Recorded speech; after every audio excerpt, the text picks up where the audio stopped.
The NBA will hate what the Cavs are about to do with the team's first regular season game just a little over 24 hours away.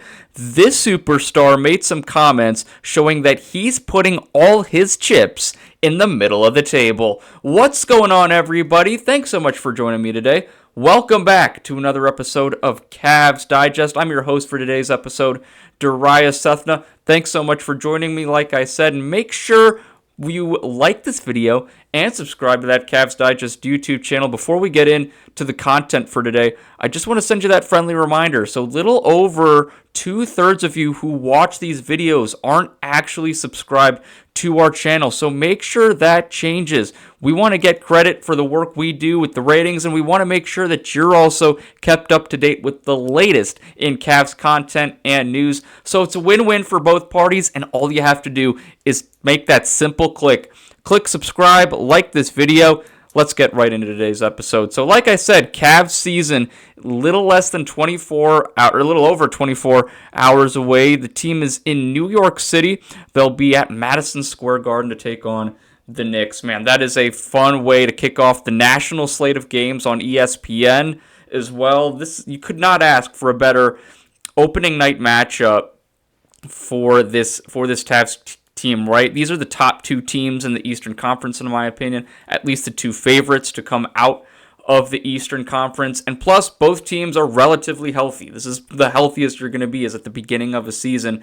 No real knocks or bruises for those who are playing in tomorrow's contest. So, needless to say, lots of expectations for this Cavs team, and particularly on this guy right here, Darius Garland, who made some recent comments. I'll get into those in a sec. But at the end of the day, Cavs fans cannot wait to have this guy back on the court. He is vital in terms of getting that Cavaliers offense organized, facilitating the offense, and getting everybody in positions they need to be in, while also, taking on a scoring load himself. Has proven multiple years now to be an all-star caliber point guard, was given the all-star nod this past season, a career year for Garland. I mentioned, his ability, right, to read the floor, be able to execute his own game while also getting others involved. His clutch stats were very impressive this past season as well. So needless to say, lots of expectations on this Cavs team, more specifically on Darius Garland.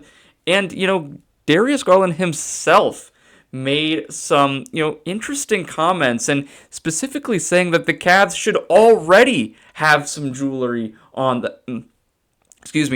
them, and not just, your typical jewelry. He was talking about championship jewelry, and the Cavs should already have that, be wearing that, and should have already hosted that Larry O'Brien trophy.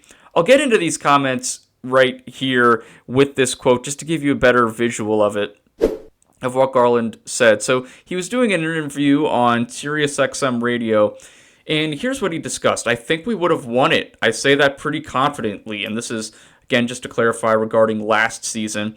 With Evan Mobley growing, Donovan Mitchell being Donovan Mitchell, of course, DeAndre Hunter was coming along, Max Strus was coming along. I felt I was pretty good in that first round. That was the sweep against Miami. So yeah, I would say that confidently that we would have won. And man, that's a pretty big statement, to be quite honest with you. Now, the Cavs, like I said, blew Miami out of the water. That series really wasn't even close. More reason to show, in my opinion, why I think the first round should be a 3-game series rather than a 7-game series. You get an extra game off if you're going to win 3-0, but that's a whole other discussion for another day. Needless to say, the Cavs dominated, and it seemed like they were clicking at the right time, and then came that Pacers series where they succumbed to injuries and just fell apart from a chemistry perspective as well. When you look at, I've shown this stat graphic time and time again. This is really what the Cavs were missing towards the latter stages of those playoffs. And the numbers definitely have reason here. Garland's stats here give you reason to believe that the Cavs could have actually won the Larry O'Brien trophy this past June.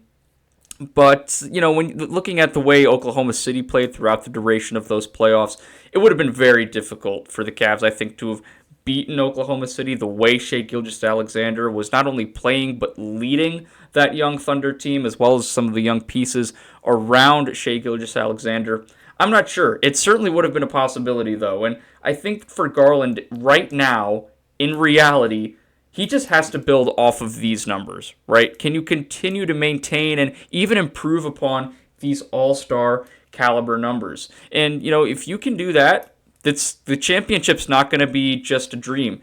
It should be a reality for this Cleveland Cavaliers team. And throughout the offseason, that's something they've talked about is putting that narrative that they will win the championship, that they're in that space of really competing for that trophy. They're not just, this little engine that could type team, this great underdog story. No, these players, Kenny Atkinson, Koby Altman, they all believe that this organization truly is destined to overcome those playoff obstacles and end the season atop the NBA mountain.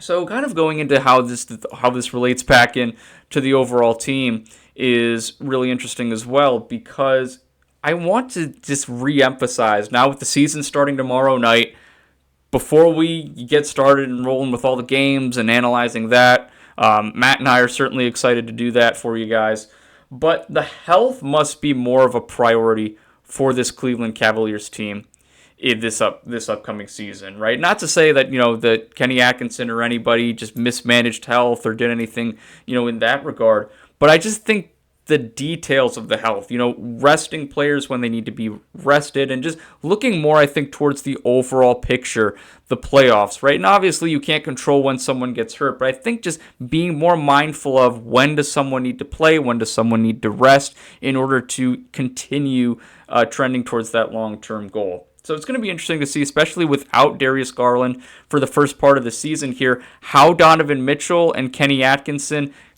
kind of balance that out. But more specifically, the other two guys I think it's going to be really important for are Jarrett Allen and Evan Mobley. I think they're going to have to find ways to take the scoring pressure off of Donovan Mitchell while Darius Garland is out, because with Garland out, you're obviously, if you're a team and you're game planning, rightfully so, you're going to put a lot of attention on Donovan Mitchell. So this is really the time for Evan Mobley to show us that he's more than just a defensive player of the year, that he can even be an MVP candidate. Same with Jarrett Allen. Maybe not as the caliber of MVP, but can you step up as that big man for the Cavs? He had a really strong preseason, in my opinion. I think he's going to continue to grow.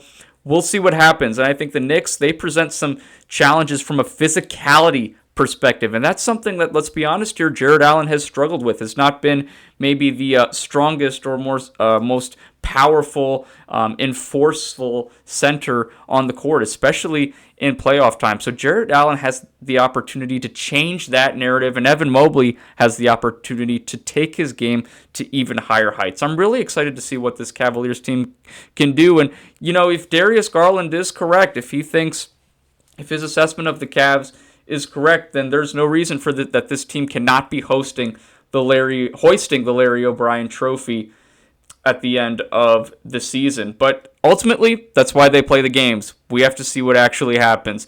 But let me know in the comments below, what are your thoughts on Darius Garland's comments? Should the Cavs already have some jewelry to their name? Let me know. While you're doing that, make sure you like this video and subscribe to the Cavs Digest YouTube channel. Ladies and gentlemen, the season is finally here. I cannot wait for it to tip off tomorrow night at the Garden. Matt and I will have all the updates throughout these first few months of the season and moving forward. Cannot wait for all of that. So until our next episode, thanks so much for joining me here on Cavs Digest, and I'll see you soon for another episode. Take care, everybody.